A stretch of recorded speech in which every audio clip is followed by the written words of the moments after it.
Ilan, welcome to Dad Edge, my friend. How you doing? I'm doing great. Thanks for having me on. My pleasure. My pleasure. It's not every day I have a zombie on the show. So, I'm not a zombie anymore. I was a human and then I got turned into a zombie and then I got killed. So I went through all the stages of human life to oh my zombie life. gosh. Yeah. Yeah, the Walking Dead. I'm so curious. We're gonna get into your story. Let's start with some humor though, as far as like just fun questions to answer. Uh, what was it like playing a zombie? That's about like the most obvious question I could ask. Did it kind of get into the dark spaces of your soul and mind a little bit?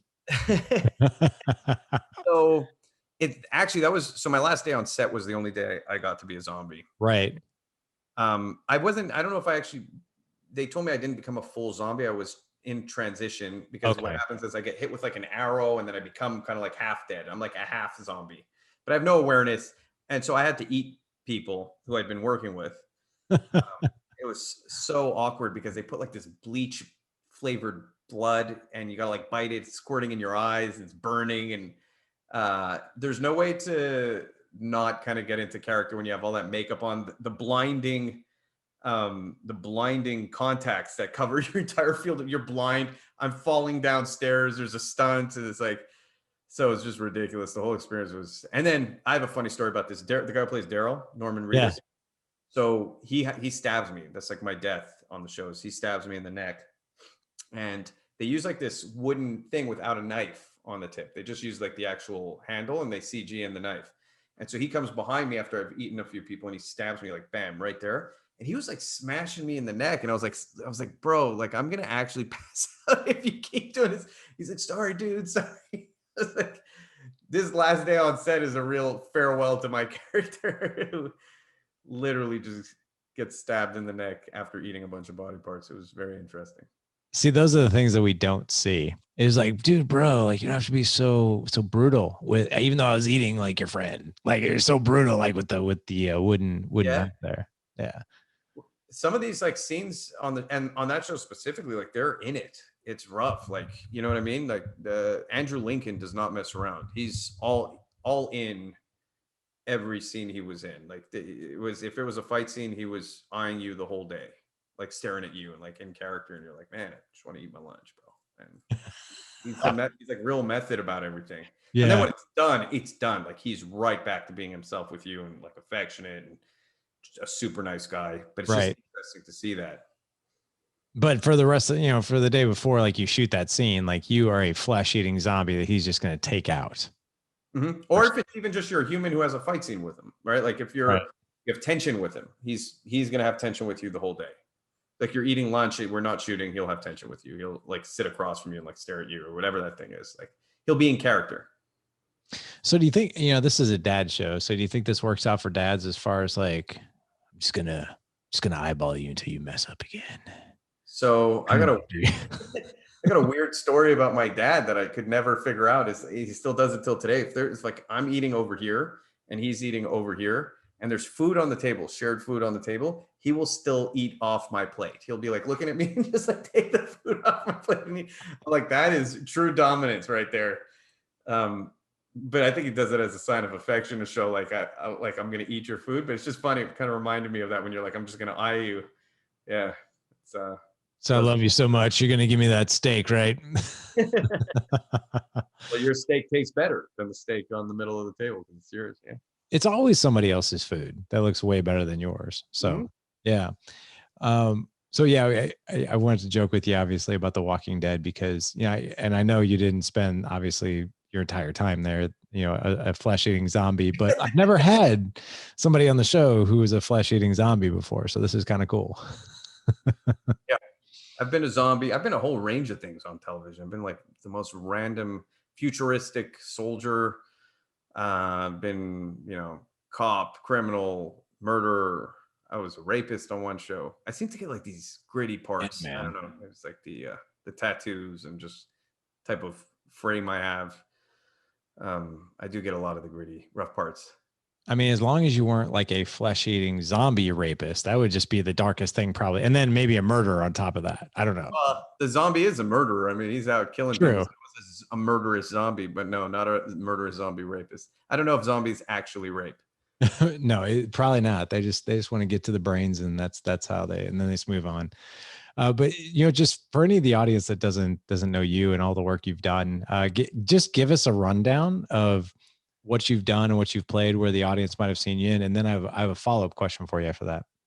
Sure. I mean, in terms of acting, I've been on Deepwater Horizon, Walking Dead. I was on a show called Slasher on Netflix. I was one of the main people on that. Been on a couple Marvel shows. It was Cloak and Dagger. I played a character called Eric on that. Just a bunch of different stuff. Go to IMDb, and I act under the name Muallem, which is on my mom's side. It's just easier than my dad's name, which is just way too long. My agent's like, we need a simpler name. I was like, all right, I'll go with that. And so that's it pretty much. And then obviously there's the watch company on the other end, which I've been doing for years as well. So combining those two passions. Yeah, and the question I have for you around the acting, was there any particular part that you've played that was your most favorite? Or maybe if you don't, obviously you know that, but what maybe is most in line with maybe the person that you are just day to day? Ooh, that's a tough question. I'll be honest, it's hard on these bigger projects to get a role until you're mega famous. And I know mega famous people who are like, I still don't seem to get the roles I want. It's really tough to, in Hollywood, as you're growing your career, to get the kind of role where you feel like, wow, I really got to shine in this and really showcase and really connect. There's roles that I've really enjoyed. Like I had like a guest star on NCIS. I really enjoyed it. Just the character was interesting. He had a heart murmur. He ends up accidentally killing someone. And then he's caught, and he's just very vulnerable. And I played it in a way that I felt they weren't expecting. And I remember I got a really good reaction from like the director and the writers and everyone on set. And they're like, wow, we didn't even picture the character being so vulnerable. So I would say I like roles that allow me to bring a different thing to the character that wouldn't have otherwise been there. In other words, if we see it as a tough guy, I want to find the vulnerability. If we see it as someone serious, I want to find a way to find the humor in that. Always trying to bring something unique. So NCIS was a character that I enjoyed. I remember coming out and being like, oh, I really like playing that role. And you wouldn't think that on NCIS, not to bash the show, but it's not like, Oscar type film. There have been situations on more indie films that I've done in the past that I've really enjoyed, and I've really gotten to develop a character where you have a little bit more freedom. So there are a few indie films where I've been like, wow, that was really a fantastic experience. Sadly, less common in like Hollywood or mega productions. Like Walking Dead is cool, but how much did I really get to do? As a recurring character, I got to play a part, got to be around cool people. It was cool when I was on set, but it never really developed into like this meaty, difficult, experiential kind of role where I had to like challenge myself to that degree. Slasher was a challenge in terms of like the character and everything. It was a really interesting character. But yeah, I would say that it's very tough in Hollywood to get those kind of roles. You're blessed if you get those. I'm sure it is. I mean, but it sounds like based on what you're saying is that you like to have roles where you have some creative juices that flow that make the character maybe more authentic. Absolutely. Yeah. Yeah. I don't like roles that don't challenge me. I like to be able to dig in and say, really understand the character there, understand the person, no matter. And the more difficult tends to be the more I shine in the role, because if it's a very easy role, I'm less engaged. I'm less connected. If it's something that doesn't really have to have me dig into it, then it's work. I just go, I do my job, and I hate to say that, but that is part of it. You know what I mean? It's still a job. I'm still growing my resume. I still have to go to set. And so there are some jobs that are a job, and there are other jobs that are a passion. I think you would find that with almost every single actor who works. They'll say some jobs are a job and some jobs are a passion. Sure. Yeah. I just had Matthew McConaughey on. His show's actually coming out here in a couple of weeks, and I asked him the same thing. He has 52 movies under his belt, and he had to think about that for a second. I really thought that he was going to have a answer that just rattled off his head, but the thing that came to mind for him was Time to Kill, when he played Jake Brigance, and that's because he was like, I've always wanted to be a father, and he's like, I guess if I were to think about that, like that was probably my most authentic role, because it made me kind of it hit me in the feels a lot when I talked about like what happened to this little girl, right? Because I have a daughter. So, but yeah, those parts and that you get to really create the character just put your own creative spin on it. That's pretty cool. But I want to switch gears a little bit to your father, the guy who steals your food, right? Yeah. But since this is a dad show, and I know you have been with your significant other for 10 years, correct? 13. Yeah. 13 years, and you have three sort of, I guess we can kind of call them bonus kids at this point. Yep. Okay. Talk to me about what your relationship was with your own father growing up. So I was a rough kid. Started at about 12 years old. I started just, trying to experience everything, which kind of a lot of energy, which led me to do bad things, whether that was drugs, whether that was acting out, whether that was getting in fights, whatever that thing was. I just kind of wanted to be my own man and kind of go out there and be rough. And so that was challenging. I had a strained kind of relationship with my father during those years, up until about 15, 16, 17. I was getting in trouble. And my dad never gave up on me. He stood by me, stuck with me. I didn't realize how much when I was in it. I realized how much after it. I was like, wow, this guy will go to any extent to make sure I'm okay. And then, so we started getting closer after I came out of that phase. And I could appreciate what it meant to have a father like the one I have. And then years later, I got very ill. I got an autoimmune disease. I actually went through a phase where they did a scan on my back. They found a mass in my spine. They told me, oh, hey, this looks like cancer. I was like, oh my God, that's it. That's the end of my life.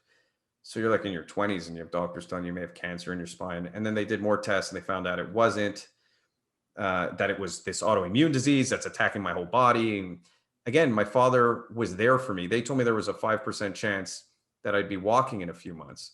My dad flew on a dime from Canada to the United States. I was like, I'm staying with you until we get through this. This was not the first time he'd done that. I had major knee reconstructive surgery from combat sports. I ripped my knee up. He flew and helped take care of me. And on a dime, again, just on a plane there. Can't take care of yourself? I'll be there. I'll help you take care. And so essentially you come to a point where you realize, how's it going? For those of you in the audience, you're always so familiar when my 7-year-old makes a guest appearance. Yeah. Lawson, would you like to say hello? Hello. So yes, this is Lawson. He is my 7-year-old. What's going on, Lawson? Oh, you want to say something? He wants to say something. Silence! I kill you. What was that? What did he even say? So he's been watching a lot of Jeff Dunham lately. Oh yeah, the puppet guy, and yep. So he's been ad-libbing a lot of like, what is it? There's Ahmed, the terrorist, and then there's the other one, the crazy one. He's been doing a lot of don't touch that. He's been doing a lot of Peanut, the really crazy puppet. So yeah, he ad-libs that one quite a bit. So when he sees me on the microphone, he, of course, he thinks obviously, hey, I'm on camera. I'm on a show. So sweet. Yeah, well, you know what he likes. We do. But anyway, continue, please. So yeah, so pretty much that's pretty much it. I mean, he was there and he helped take care of me. And then there was an interesting turn that happened. So I started appreciating that. I started realizing what that meant. And there was an interesting turn that happened where he got sick and I was the only one around at the time. We ended up in the hospital, not to get too descriptive, but he had a problem with his prostate. He had to have a catheter inside and he was at home and there was a surgery that had to take place. And I had to take care of him. And it's like a very vulnerable thing for a father to have to rely on his son in that way. And I think that also helped strengthen our bond. And so my relationship with my father is luckily probably as positive a relationship as one can have. He's my best friend. That doesn't mean he's perfect. It took years for me working on certain things with him, interestingly enough, kind of like realizing his history. He had a very hard background. Both my parents come from a very rough background. They're not American. They came from rough countries. My dad had a father who lost his entire family. And so he didn't get that kind of affection. He never knew what it's like to hear, like, I love you from your father. And for years I would tell my dad, hey, Dad, I love you. And he just, he couldn't say it back. And then over time, he started saying it back, give my dad a hug. He'd start hugging me back. I had to work on that with him. So it's interesting how sometimes the son has to put in work for the father as well we both we grow together. Because growing up, I always just pictured my dad as all knowing. You kind of just inherently do that. And then you realize like Lawson sees you right now. But that's what it is. You know what I mean? And then there's that point where you realize that no, they're human too. And so that was a nice kind of moment for me to be able to grow like that with my father. And there's so much there. So I want to get to a few things. And thank you for sharing your dad's journey. Cause yeah, I mean, I'm familiar with what you're talking about, not personally, but that procedure, which I think was where you're going, is a super vulnerable thing to go through. We've had friends and family go through very similar things. But a couple of things there. Number one, I want to talk about your childhood and how your dad didn't give up on you, especially at that age of 12. Cause that's like that preteen phase right there. Right. And I know a lot of the things we're gonna be talking about today is positive male role models. So, and I think a lot of men who have, headaches and they want to pull their hair out with their preteens, whether it be their sons or daughters, doesn't really matter. They're like, oh my gosh, like how much more patience can I have? Like how much more supportive can I possibly be? And like, how many times do I feel like I'm going to get burned or I'm doing a bad job as a parent? So I want to talk about that and what that experience was like from your point of view as the kid, right? And then secondly, I want to talk about your health journey a little bit and what that was like for you, because whenever someone is going through a near, perhaps maybe even death experience, or an experience where they feel that, hey, whatever this health issue that I'm about ready to walk through or that I'm walking through, my life is never going to be the same. They start looking at life just a bit differently through a different lens, and maybe what changed for you. So we can go address that too. But let's start with what were you doing, I guess, as a young kid that maybe was driving your dad and mom at the time crazy? And how did he just continue to come next to you, support you? Maybe there was some disciplinary action there too, of course. But how did you feel supported, yet maybe there's some boundaries in there as well? So it's really interesting. Again, like I said, that there's no perfection here. There were times with my father where prior to that, it wasn't necessarily the best relationship. And there was a lot of problems with my brother too. My brother broke my arm. My brother had been very rough with me. Um, I remember one time and me and my brother are best friends now, but I remember one time I was using my brother's toothbrush accidentally. I'm an 11-year-old kid and he came and he jammed it. It got stuck in my throat. Like he was older. He was much bigger than me. And so I was in a home. I don't want to say that it's it's not abusive, but it was like a home of tension. When you're a 12-year-old kid, you have a 16-year-old brother who's very hard on you, and you have a dad who's a much bigger figure. But these things kind of escalated into me getting to a point, I think, especially after the broken arm.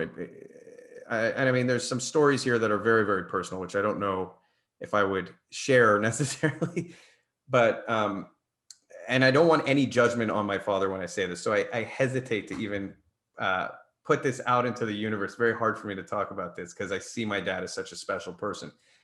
But just for the sake of transparency and how we're all flawed and how we can all come back from this, I think it's important to explain why I got to where I got to. My brother broke my arm, my cast came off. And then me and my brother were having an argument and my dad came to break it up and hit the arm, re-broke. So now I had 2 broken arms in the span of 6 months or 7 months. I was frustrated. I was angry. I felt like there was not necessarily accountability. Now my dad felt miserable about this. It was not something, he was not an abusive guy. He's actually one of the gentlest guys I know. But again, when you're a kid and you're escalating and you're escalating and you're escalating, it doesn't justify what he did. But like you're talking about, parents want to pull their hair out. So the first lesson there is, number one, from a child's perspective, who may have gone through certain things, there's always redemption for the parent. Even when you're making a mistake, if you falter in a moment, you're pulling your hair out and you don't act perfect, there is redemption for that. Your child will forgive you inevitably for that. Now, if you feel like you're just in a state of constant frustration, when I was the kid, the child who's going through that has so much unfocused energy, so much rage, so much disconnection from the world, usually when they're in that state where they're unbearable to be around, that they're not happy where they are. And it's very, very hard to deal with someone who's not in that state. But the only option you had, I remember I had someone tell me something really, really powerful. And I think it's the lesson for any parent or any father. And it was in a different context, but he said, as a man, I was going through something and I was like, I just want to give up. And he's like, as a man, he's like, what you do, Ilan, the type of person you are, he's like, no matter how bad it gets, you get up and you just keep doing it. That's your job. And I would say that to any parent where you feel like it's unbearable, like you're dealing with your kid and it's tough. It is your job. You get up and you do it, no matter how tough it gets, no matter how much you hate it, no matter how much you feel like you're not moving forward. You don't see the progress you are making by being consistent and not giving up on that person. I can say that from personal experience because my dad for 5 years had to go through what I would argue is the most difficult child on the planet. The things I said were disgusting. The way I acted was disgusting, and he just wouldn't give up on me.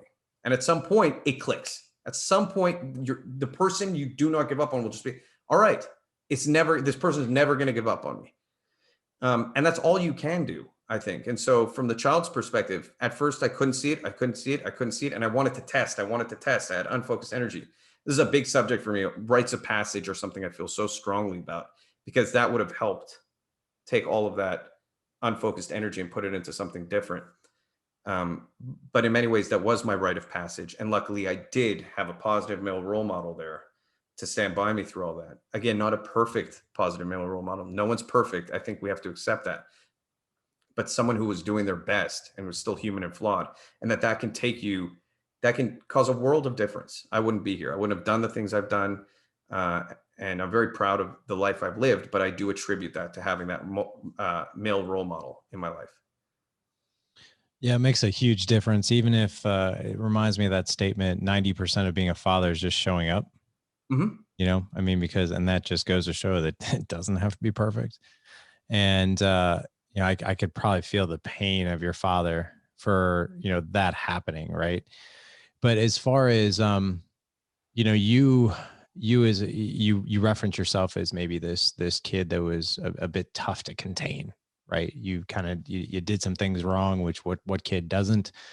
But as you got older, like, let's kind of move forward in like your later teens where maybe the consequences got bigger. And there's a reason I'm asking you this. So I have a 13-year-old as well, and he's starting to really test his boundaries, right? Mm-hmm. To the point where I'm just like, man, it's getting tougher. It's getting tougher, right?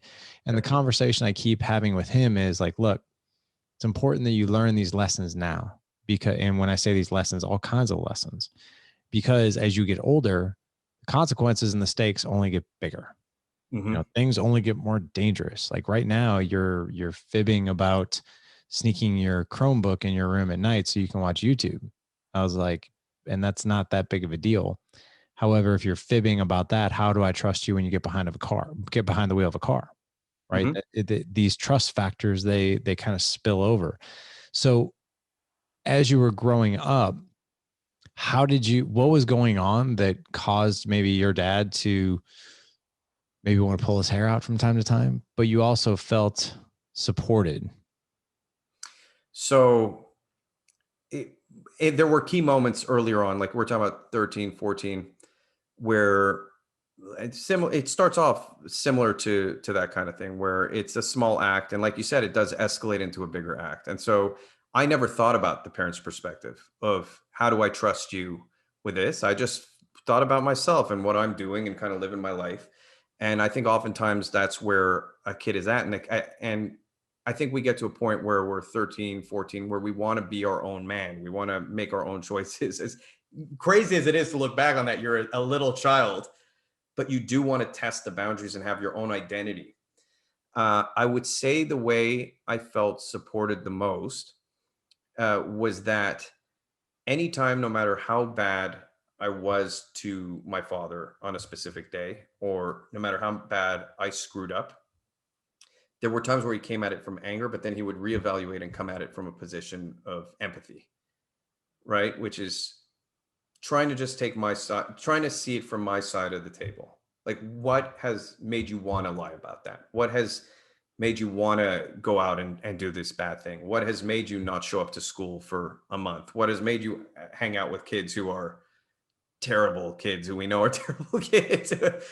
Why would you want to go do drugs? And so he would just kind of try and relate. And I think that I would always see it like I'd be like, I'm doing, we would get into these escalations, but then it wasn't like I couldn't go back to him after that and have a conversation with him if I felt like I was in a dark place. Like there was a few times where, because this inevitably happens if you escalate as a child enough, the consequences do get worse, and you get to a point where you don't like the consequences, right? Unless you're truly, truly, truly nihilistic, which is a dangerous place to be. Every child will at some point, and sometimes it's very, very deep down the road, for me it was, where you don't want to have that consequence. And so you look for some kind of outlet at that point, and he was there during those times. I was surprised. I was surprised that he was still willing to be there during those times.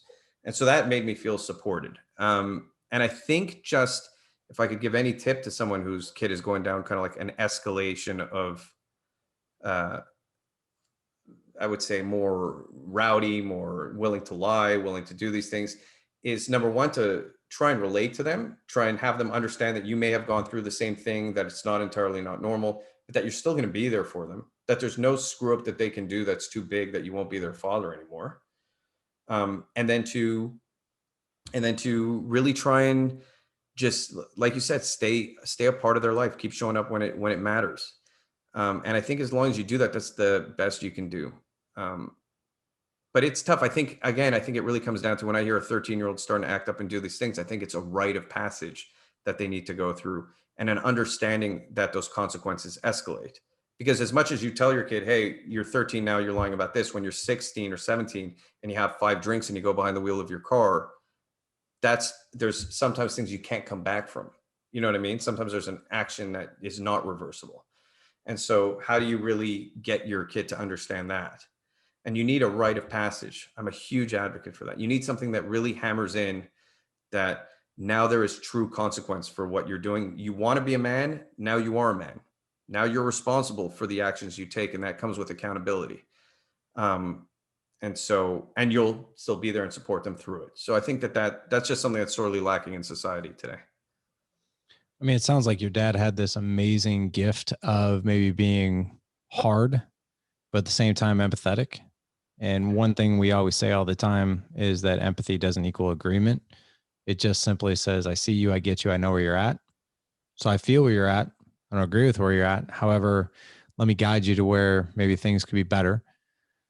But at the same time, you keep talking about a rite of passage, and I'm really, really curious of what did a rite of passage maybe look like for you, or as you even navigate your own life, what is a rite of passage that you would want to pass on? In today's world, I would say that a true rite of passage would be the closest thing we could create to it.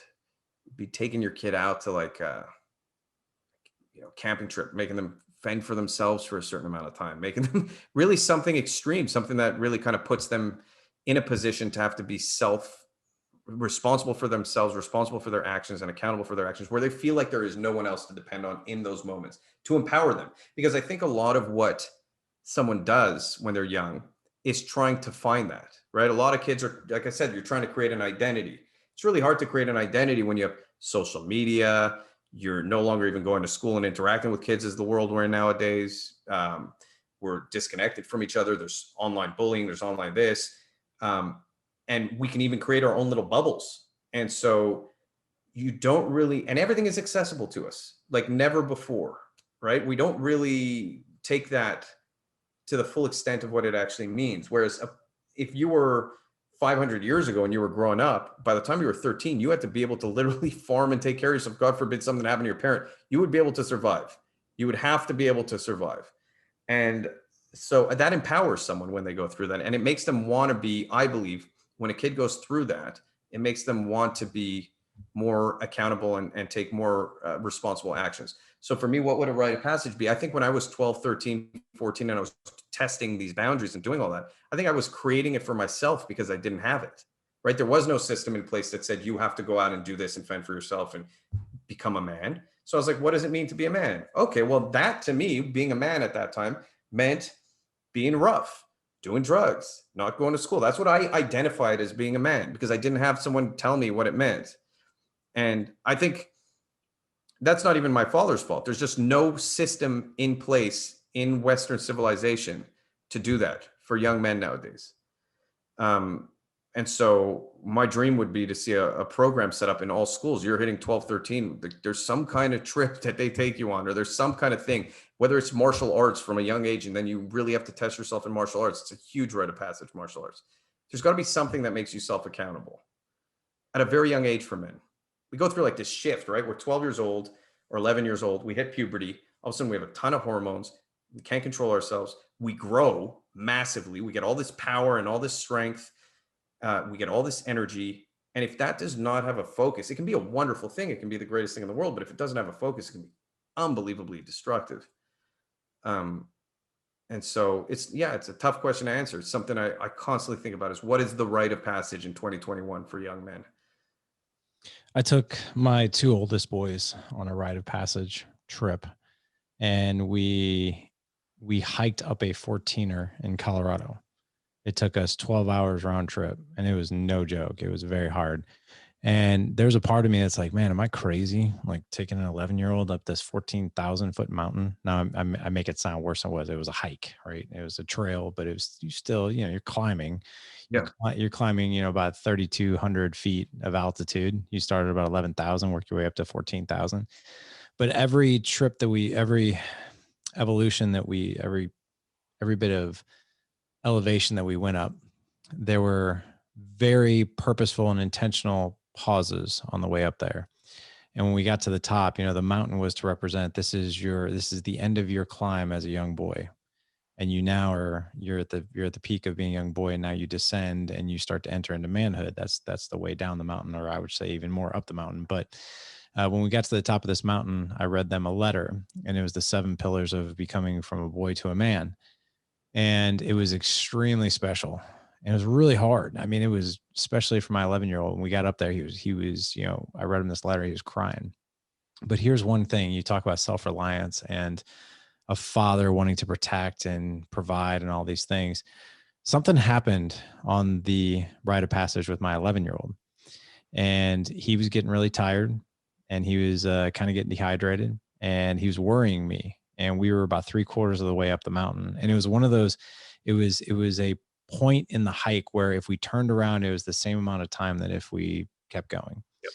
And I was like, what do I do here? And so I had him give me his backpack, which weighed about 15 pounds. And the pack that I had on my back was probably 30.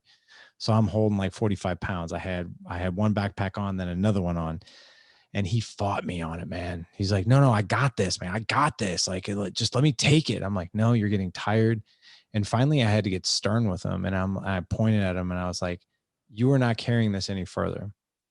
You're getting tired. You're getting dehydrated. It's no longer safe for you to carry this. I'm carrying this. So, and he reluctantly took it off. And I joked with him. I even get kind of emotional telling this story, but I kind of joked with him. I was like, man, you never know. I might need your help on this trip. Okay. And I just kind of patted him on the back, was kind of condescending, right? Not condescending like meaning, but like, that's kind of like, maybe I'll need your help. Who knows? Mm-hmm. We got up there. It wasn't even probably 50 feet on the way down. My legs, both my quads started to cramp up. And this wasn't the first time I did a 14er. So I had done it before, and I had done the same 14er. It got so bad that I could barely walk. And I was like, oh my God, like what was happening right now? And I've been into fitness for 25 years. So like, I've always considered myself a athletic, fit person that could handle that. Well, I was so dehydrated, and I think my electrolytes were off, that my quads were cramping up. And I was like, oh my God, what am I going to do if I can't get off this mountain? And I kept stretching and I kept stopping. And finally, it was probably 45 minutes into the descent. We still had probably 6 hours to go. My legs cramped up so much, I could not get the cramp out, no matter how, in both legs, no matter how much I was stretching, no matter what I was doing. Finally, this guy came. He had a bunch of beef jerky. He's like, here, man, you need some sodium. Here's some Gatorade. You need some potassium. Like, just drink this, eat this. And within about 30 minutes, it kind of went away. So I go to pick up my backpack, both backpacks. And who's got both backpacks on? My 11-year-old. And I was like, what are you doing? He's like, I'm carrying this. And I'm like, no, you're not. That's like 30 pounds on your back. He's like, well, I'm carrying this because you can't carry this down. And I was like, dude, no, I'm carrying that. Take that off. And he put his finger in my chest. He goes, you told me that there might be a point in this climb where I needed to step up for you. You stepped up for me. I didn't want you to do it. You stepped up for me. Now I'm stepping up for you. And that kid just turned and walked away from me and just kept going. And I was like, holy crap. And looking back, I felt so weak, man. I felt like just such a weak provider. I'm like, oh my gosh, like how weak am I? But then I thought and even as you say that, I was like, this is an opportunity for him that he gets to do something hard to basically identify himself as a young man who now is leading, who's protecting, who's providing, and who can step up. And I was like, I need to let him do this. And he did. And he carried that freaking pack, man, for the next 5 hours. I was blown away. And then we got about an hour from the foot of the mountain. He's like, you need to take this back. I can barely walk. But yeah. You know what I will say? I will say that opportunity for him out of the whole trip was the most important part, because it's interesting because as you say that, it is hard for the father to stop being a provider, to stop. You could still be a provider. You could still be a protector. You just don't need to in that instant, because that's an identifying moment for your son. And it allows him to create his own identity and empowers him, because this is a huge thing. We don't talk about this again in society. We don't talk about virtues, and we don't talk about what empowerment actually is. We don't talk about what a lot of words mean. Like success, you were talking about earlier, what it means to be a good dad. And people say just showing up 90% of the time. The definition of the word success to me, when people come, what does it mean to be a successful father, successful business owner? I don't care what that thing is. It's being consistent. There's no such thing as success without consistency. And so we find these virtues sorely lacking because we don't actually think about what they are. And courage is a huge virtue for a young man. It is, in my opinion, the single most important virtue. And you allowed your son an opportunity to be courageous. And now for the rest of his life, that is an identifying moment. People don't realize how important that is. There's identifying moments in your life where it might be a small act. You remember it for the rest of your life, or it frames you to some extent for the rest of your life. We do that. Like when I think of my memories, I don't think of my whole life. I think of key points, like these little droplets. And those droplets are, even if they seem irrelevant in the moment, are things that kind of frame the way I see the world.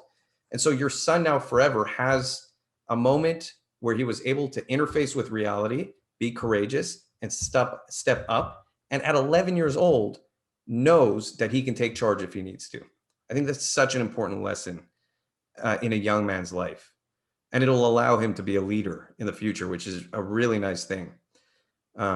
So yeah, oddly enough, I would almost say that if someone was going to do a rite of passage, I hate to say it, but to fake that moment, just to give your kid an opportunity to step up if someone was doing that, so that they can take charge and they feel that it's real in the moment. I mean, it happened organically for you, which is beautiful.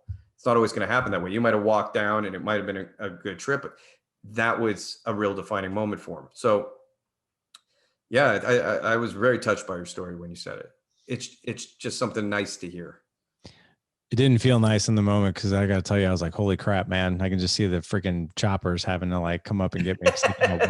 Like, dude, I've never had cramps like that. Like literally they incapacitated me. You know, it's just like the only thing that could have been worse if I was attacked by like a flesh eating zombie, that would have been way worse. So oh yeah, I was right around the corner. Dude, I was swimming in a lake one time and I got a calf cramp. I thought I was going to drown. I just started sinking. And like, you know, when you get the ball behind your knee? Yeah. Out the muscle. I was like, oh God, I was like pushing it back in, sinking under the water. I'm like, this is it. This is the end of my life. This is all to it. Cramps are no joke. But I think this is going to sound weird. I think it's important for you also in that moment to feel a little bit weak, to feel like, oh my God, my son has to provide for me. We all get to a point, like I said, my father and I got to a point where I had to take care of him. And actually for me, that was the most, again, another defining moment in my life. Like having to take care of my father was a very powerful thing for me, and allowed me to become a more empathetic person and feel like the opportunity to take care of someone made me want to take care of people more after that.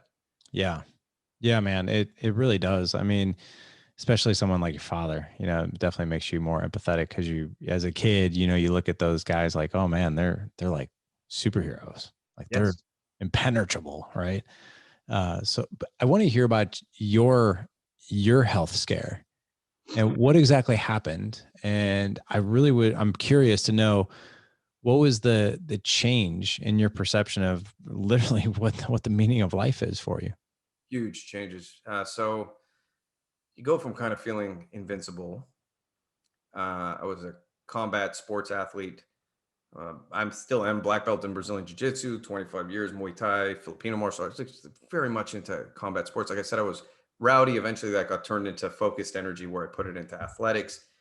Strong. I was a strong guy. I could do like 50 chin-ups, like just gymnastic type like guy. I was very powerful.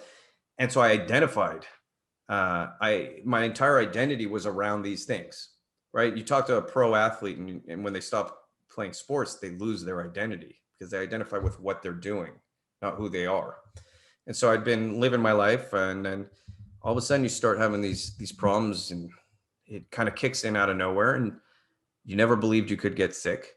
You never believed that, I mean, a doctor telling you have a 5% chance of this going away and you probably won't be walking. And so your whole self-perception just, it takes a reality shift. It was kind of a blessing in many ways, because one of the things that made me realize right off the bat was that any sense of normalcy that we have is not real.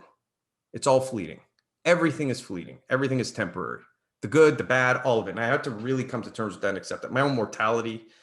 And so those are big things to have to deal with. But the other thing it really made me deal with was the idea that, again, I am not what I do, that I am far more than just being able to be a combat sports athlete. There's more to me than that. Even if I lose my body, if I lose my arm, if I lose my leg, there's more to me than that. I had to dig deep and find out what I really am and actually start living in the moment and enjoying every single thing that happens. And so you start coming at things with a realization that every moment is a choice, and I can go into every moment and I can enjoy that moment or I can hate that moment. And no matter how sick I was feeling, I got to a really dark place. I got to a place where I just didn't want to be around anymore. At one point, I had said this on another interview, but I think it's important for people to realize what chronic pain is. A lot of people are like, I have a high pain tolerance, right? I have a very exceptionally high pain tolerance. I tore my ACL, my meniscus, and my bones smashed into each other. I had fractures up my femur and my tibia in a Sambo competition. And I walked 2 miles to the doctor. And she's like, oh, you're fine. You walked in here, took my knee and just went like this. And she was like, oh my God, your knee. So I have a very high pain tolerance. But every single person has a breaking point when pain, no matter how severe it is continuous, right? So it's like, I tell people, like, hold 5 pounds out like this for a minute, it's easy. Hold it out for 10 minutes, it starts becoming hard. Hold it out for an hour, it's unbearable. Now imagine holding it out for your whole life. Imagine every day is the feeling of holding 10-pound weights out like this and having to struggle, and so the psychological effects that it has on you is immense. So to anyone who's not suffering from chronic illness, it's very, very hard to explain what that is. It breaks you. It breaks anyone, I believe. Everyone gets to a break point. So it's so powerful when I see these people who find joy and find ways like to live their lives in that. And so it's a huge lesson to see people like that. And I remember when I was going through it, I just didn't want to do it anymore. You're in the moment, you're projecting onto the future, right? You're projecting that this pain here is now the rest of my life. And all you see is a future of pain. And so it taught me again to come back into the present. I don't know what tomorrow is going to bring. I don't know what's going to happen. I don't know how my life's going to be tomorrow. And doctors aren't always right. And I actually managed to work on my body and make my body better. And I'm not in chronic pain all the time. I have bad days. I have good days. But I'm doing the things I love. And so everything that we project onto the future doesn't necessarily mean that it's going to happen. So no matter how bad you are today, and this is a big lesson, this is something a little bit more personal, but I talk about fathers and losing custody of their kids, and there's a high suicide rate for men. This is like a huge thing I'm very passionate about. And I put my company behind these kind of messages to support fathers and the very high suicide rate we see. A lot of men are in that state because they're projecting onto tomorrow. I'm never going to see my kids again, and so the real lesson that's taught me is no matter how bad things are today, doesn't mean they're going to be that bad tomorrow. They're just that bad today. And again, it was finding a new identity for myself and how I could live my life in a way and that still made me happy. And being a man isn't just about being physical. right? We talk about, we always talk about, like, in our heads, like the idea, I was talking about courage earlier. You think of courage and you think of like a strong dude standing in the front lines and like being willing to, take the blunt force. That's not always what courage is. Courage can be someone who's very frail, who's still pushing forward and still doing those things, and has fortitude in their character that is unbreakable. That is courage. Speaking up when no one else is willing to speak up is courage. It doesn't require physical strength. And so I had to reevaluate, again, all these virtues, all these things I believe in, and what defines me.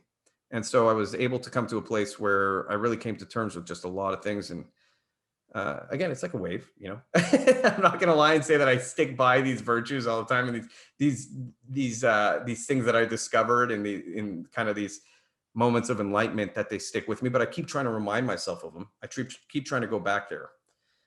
So I would say in many ways it was a little blessing. Adversity is the only way to become great. No adversity, you will not achieve greatness. Man, so how have you evolved as far as like this condition that you had? Because looking at you, you seem like, man, this guy's got it all put together, probably has never had a health issue in his entire life. I mean, are you completely past this issue? No, I mean, this next week I'm going for a CT scan of my pelvis and all my internal organs, my abdomen, my liver, my pancreas, just to make sure, everything's okay. The amount of inflammation I have in there is not healthy, so they have to check me. So hopefully everything's okay. But again, so I'm never going to be past it, not in the true sense. I mean, it's chronic. It's the rest of my life. The thing I realized, though, is expectation is such an important thing. It's just, number one, two parts of expectation are important. I always tell people, like, happiness, it has to do with your expectation versus what happens in reality. But you also cannot go into a situation expecting the worst, right? So I have a scan on Friday and I caught myself thinking, like, oh man, they're going to find like all types of bad stuff. And I'm like, why am I thinking that way? I don't know what they're going to find. Hasn't happened. The scan hasn't happened. It's like, you get caught up in these realities we create for ourselves. We're constantly doing that. And it's so easy to get caught up in that. Back to actually the core message of what happened with your kid is, the people who are most empowered are people who can interface with reality the cleanest. In other words, their internal reality and reality itself are very much in line, right? Because we can be superheroes in our own head and then be failures in real life. But there are people who really are constantly testing themselves against reality. And so their internal realities, they know exactly where they fit on the spectrum of things, right? And they're always in a state of testing. Am I a good painter? I don't know. So I'll try painting. I'll do it for 3 months. I'll see if I'm a good painter. I want to learn a language. You know what I mean? And they constantly know their boundaries. Can I climb a mountain? If you haven't climbed a mountain, you can only rely on your imagination to know if you can climb a mountain. And your imagination will then determine your reality. So the more we're testing, especially for young boys, the more you put them in a situation to interface with reality, the more effective they will be at living in reality and being empowered and being confident. And so with my health, a huge part of that was testing. A doctor told me I will not be able to. Well, now that has created an internal monologue, an internal reality for me, where I can convince myself I will not be able to. And then I will never try or be able to, right? If a doctor tells you won't walk again, chances are, if you listen to the doctor, you will not walk again. And so I had to just drop everything and say, I don't care about whatever's going on in my head. I don't care about whatever my internal reality I've created is. I'm going to go out and I'm going to keep pushing and keep testing myself. So it's, again, it's never going away, but I'm in a constant state of testing. I'm, doing Brazilian jiu-jitsu again. I don't do it like I used to, where I was hyper competitive. I'm going back into Kyokushin. I like Kyokushin for some reason. It's a form of full contact karate. It just really tests you. But I'm going to do it to the extent I can. And I'm going to interface with reality. I'm going to see where my boundaries are. And that's the best I can do, right? So that's pretty much where I'm at with my illness. I've kind of just accepted it, and I'm going to constantly test it and see if I can eventually compete again, if I can eventually win a world championship in Brazilian jiu-jitsu. Who knows? Man, that's an amazing story. And I love the context around not having anxiety of what hasn't happened yet. I heard an interesting statement that says, when you worry about something, you could potentially pay for it twice. Right? Because that which hasn't happened that you're worried about, you might pay for it once because it will never come to fruition. And if it does, you might not have any control over. And if it comes to fruition, then you've paid for it twice. So it's like a down payment. Worry is a down payment on something that hasn't happened yet or might not happen at all. Right.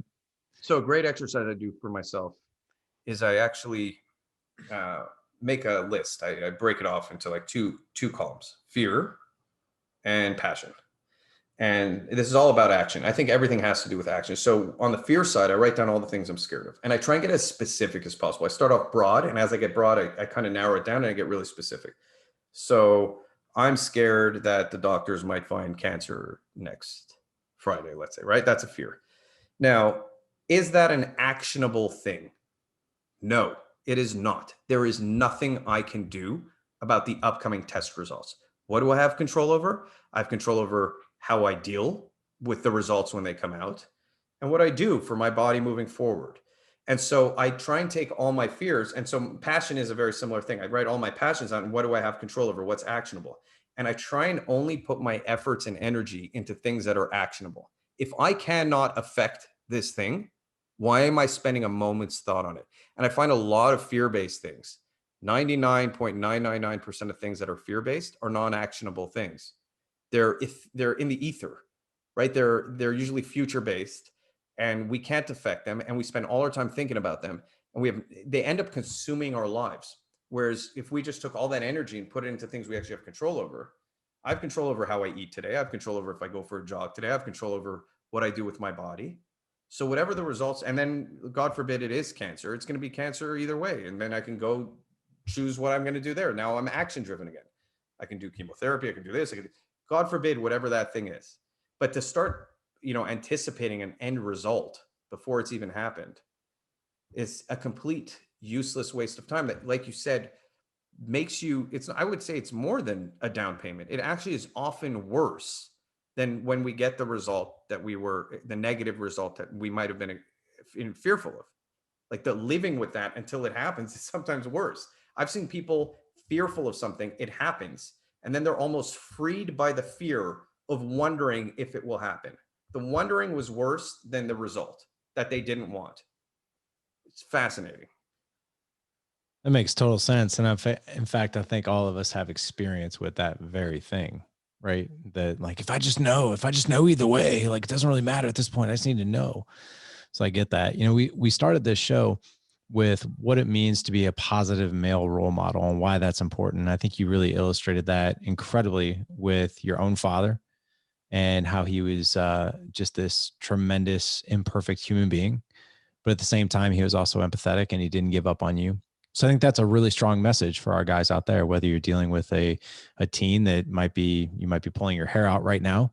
And it's like, how might I continue on this path where I can support and love my child while also teaching life lessons, while also implementing boundaries, and to basically guide this person as best as I possibly can, even though they're making decisions that may or may not be in line with what our family is and who they even are right now at this very moment. Mm-hmm. The second thing is your perspective of when we're faced with challenges, whether it be our health, whether it be our relationships, whether it be our career, whatever that is. And I love how you go about that with the fear and the passion, what you have control over, control the controllables. And then once we have results, then we'll deal with those. But I love how you just constantly keep yourself centered around what is my fear here? What is the action I can take? And what do I have control over? Because otherwise, man, our thoughts, man, we call it the monkey mind. They can just run amok in the zoo if the zookeeper doesn't take control. Yep. But bringing it back as we end this particular episode, you have 3 what I would call bonus kids. You've been with your significant other for 13 years. Being a positive role model in their lives, how does that show up for them? And what has you most excited to be that positive role model?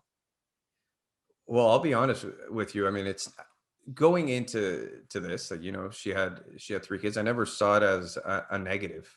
I always saw it as, oh, awesome. I get more. I love family. I love people around, and I love being able to influence people and be a positive influence on people. So it was always a bonus for me. Her kids, she's just a tremendous mother. Her kids are just so unbelievably well behaved. But it's interesting. Me and the son have gone through phases where we challenge each other. You know what I mean? And then I catch myself, I'm like, man, this reminds me of me and my dad. Like, it's like he's similar to me and my dad. And the craziest thing is this would be an argument that should piss me off like crazy, but I almost respect him more for it, because I'm like, he's doing exactly what I did, which I like. I can actually step outside myself and see the kind of uniqueness in kind of how this is like an actual cycle of things that's taking place, and enjoy it for what it is. But I think I'm blessed to be able to be a part of 3 kids' lives, and take my own experiences and pass those on, and hopefully, I always talk about legacy. Legacy is a huge thing for me. I don't think legacy has to be blood necessarily. It could be anything. I could pass it on to whoever that is. And so it's an opportunity for me to have an impact on 3 people who are spending this much time with me, and be a part of their lives. And the son, especially, I feel like it's so important for young men to have someone that they can confide in, someone that they can trust if they have a question. Like, as much as he may love his mother, it doesn't mean that he's not going to seek out at some point in his life confidence in a male role model, you know what I mean? Or in a male. And so I like having that opportunity. And honestly, my whole approach, I do feel he's older. He's 21 at this point. He's gone through the phase where you would think that those things would happen. And he's just turning 22. My God, it's crazy, in like 3 days. And so it's nice to see someone become a man, and to see them go through all those stages, and to feel like it's just headed in such a positive direction. So I'm just excited for the future, seeing where they end up. That's kind of, it's been a blessing. There's nothing I can say that I can say negative even about the whole thing. Like I said, even in the moments where it is negative, or where I feel like there's conflict, I'm enjoying it, because it reminds me of myself. So it's just such a weird mind thing for me. Maybe that's a cool tip for parents. It's like, if you're having a rough time with your kid and you were rough with your parents, like, step outside yourself and just enjoy it. But it's tough. I mean, so I think I'm blessed. That's it. That's all I got to say on that one. No, it's cool, man. And I have one son. I have 4 boys. One that's 15, 13, 7. You met the 7-year-old, obviously. He wants to come in and say hello to you. And I have a 5-year-old, but I will tell you this, the 7-year-old and the 5-year-old, they're still, they're little kids. My 15-year-old and 13-year-old, they're definitely turning into young men. My 13-year-old in particular, he's very competitive, very strong-willed, stubborn. And I love and hate that about him.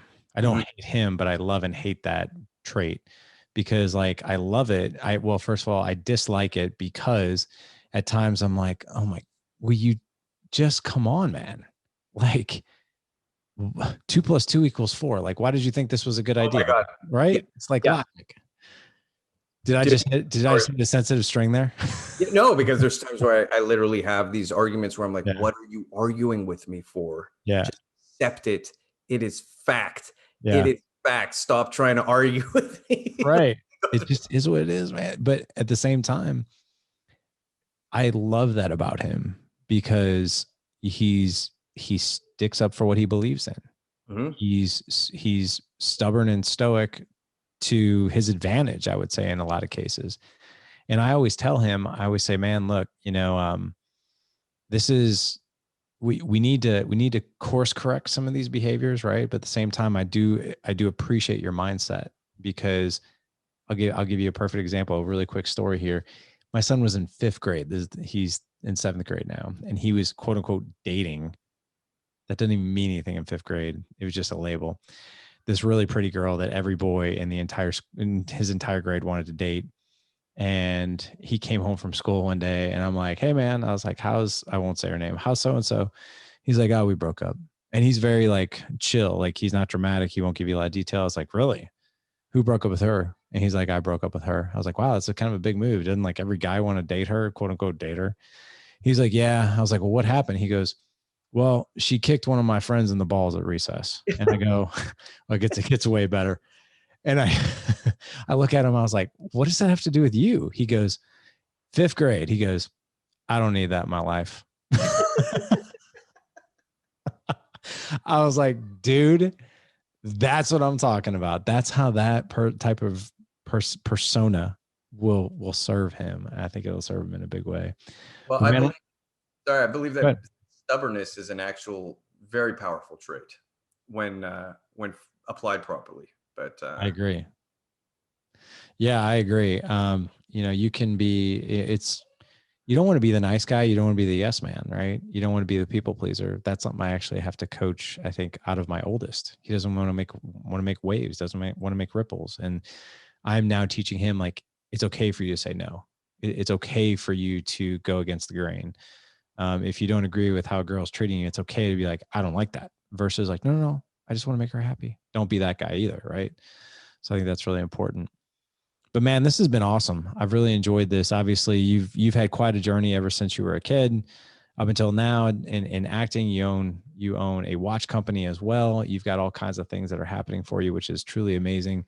On top of your perspective on your health and adversity and all these things, as far as what has you most excited for the next, say, 12 to 24 months? What do you have on the horizon as far as maybe acting, as far as professionally going on, or just personally?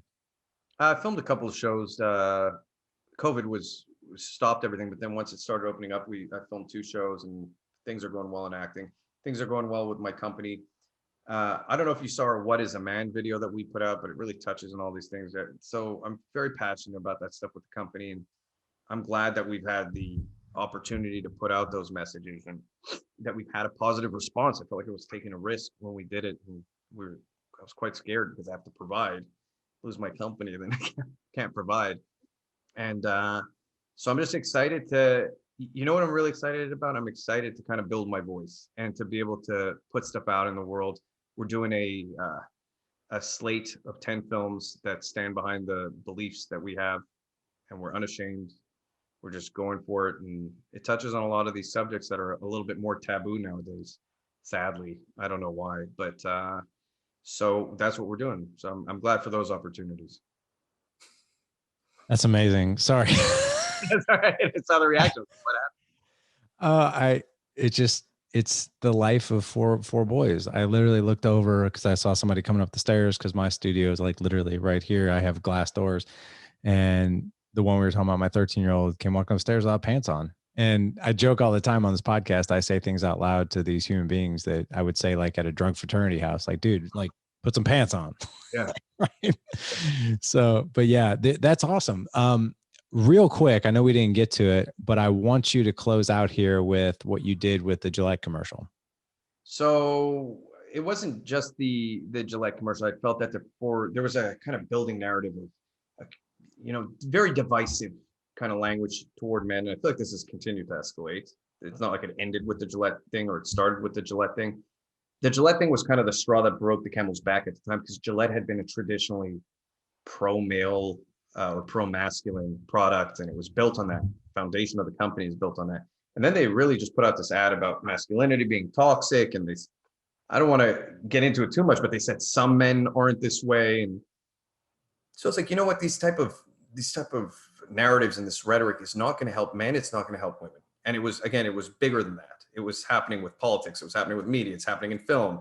I see it in Hollywood, where there's just kind of this negative view of masculinity and these virtues that we're talking about, and actually appreciating them and developing them. So we put out an ad called "What Is a Man?" A response to Gillette. And it really touched on some of the things that men go through that aren't acknowledged in society: the high suicide rates, the lack of custody for fathers. And it was just a way to humanize masculinity and to draw attention to the things that men go through, and also to kind of come back to celebrating masculinity, as opposed to if there's a problem over here that's happening to women, the way to fix that problem is not necessarily to attack men. Vice versa, if there's a problem here with men, the way to fix the problem is not to attack women.